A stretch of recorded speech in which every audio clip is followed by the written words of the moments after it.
What's going on, guys? I've got a 2002 Ford Windstar, and I'm going to use it to point out to you how to replace your brake light switch and also how to troubleshoot it.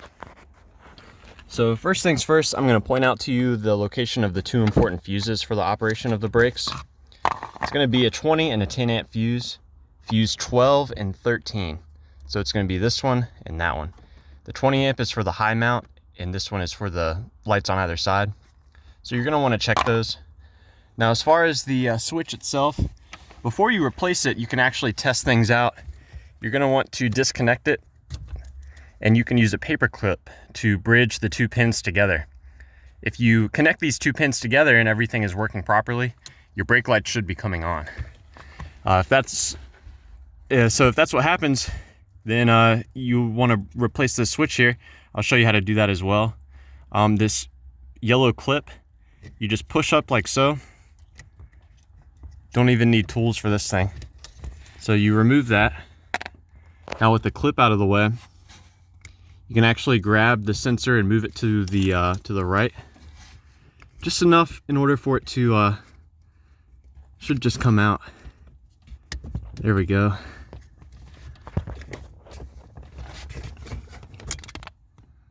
So yeah, so you've got the old sensor out, and there's a piece that you don't want to lose, that piece right there.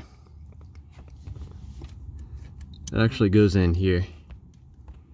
And when you have the new sensor, installation is just pretty much the reverse. You're going to want to, you can actually slightly push the dowel on, just enough. Take the new part, and you can kind of just slide it over.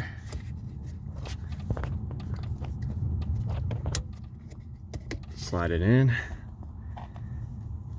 Pop in your yellow clip.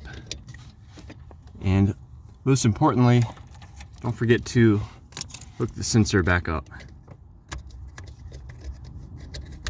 So yeah, that's that. Let me know if you guys have any questions.